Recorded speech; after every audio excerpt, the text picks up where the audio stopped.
Hi, welcome back to my channel. I'm Catherine and I talk about reducing waste by making instead of buying, and in today's video I'm going to show you how does my vermicomposter look after 2 weeks.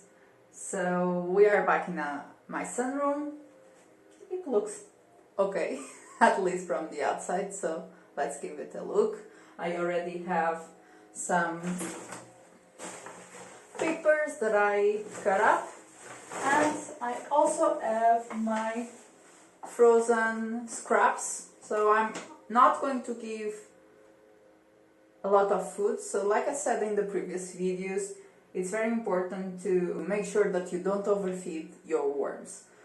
So they don't like to be overfed, and it will cause problems not only for the worms but also for you, because you don't want insects in this small setup unless you are doing this on the outside. But since I'm doing this in my own apartment, I want to contain this as possibly as I can.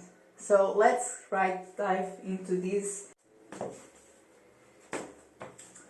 Okay, so let's open this up. It's a little bit weird to do this in such a small space and record at the same time, but hopefully I'll be able to show you.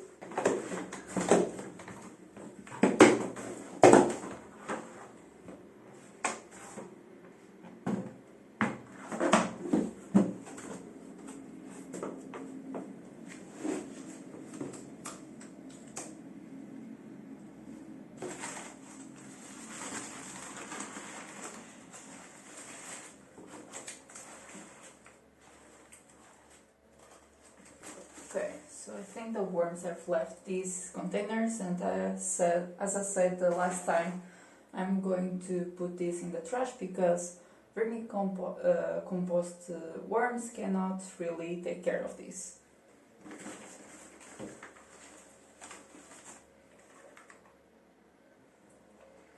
There are still some on this one, so let's take them out.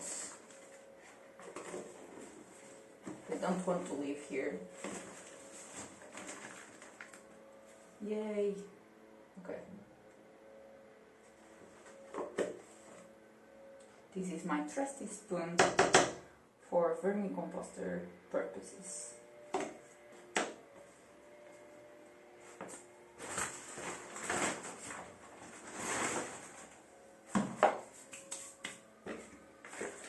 So as you can see here, I have some worms. They are right here.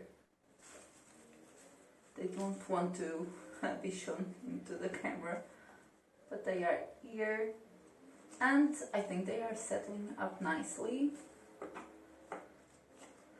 So I'm just going to feed them. Yeah, look at this amount of worms. So they are definitely liking their new environment. So I think they are okay. I'm going to put my gloves.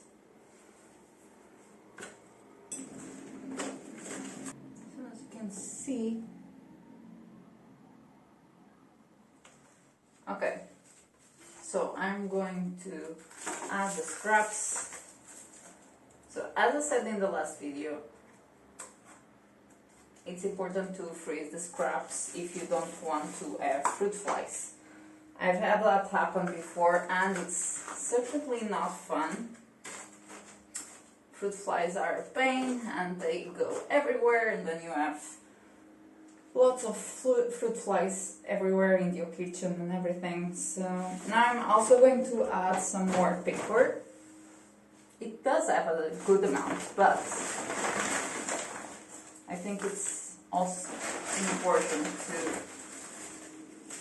add a little bit, and it's a way to keep any insects out.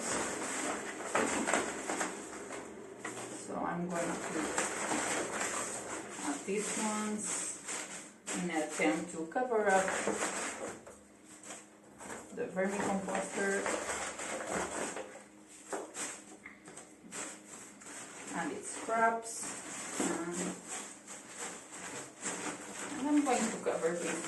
paper. I like this paper.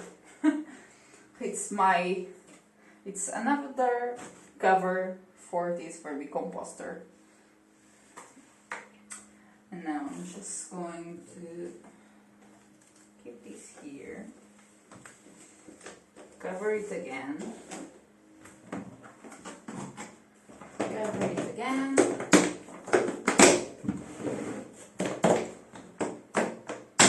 Done. Let's talk about what is important after these 2 weeks of setting up the worms. So first of all, even if you want to wait these 2 weeks, because the worms were not in this environment and they want to have a little bit of time to settle down, and you don't want to mess around them too much, they want to be acquainted with this environment. Second of all, you don't want to add too many scraps at once, because they are still creating this environment, and if you don't start with a lot of worms, you need to slowly build these scraps so they can breed more worms, and hopefully you will have a bigger population. So I purposely started with less worms than I should, so in a way to start up these worms instead of having everything. I want to, this is as an experiment, but if you want to start with a population that fills these containers, go ahead.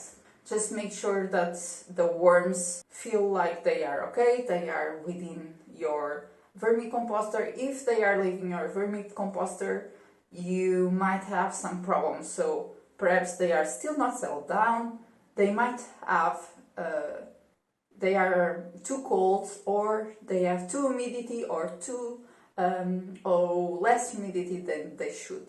So keep that in mind when you are first looking at in this vermicomposter, and let me know in the comment section down below if you have any questions, and I will see you in the next one. Bye!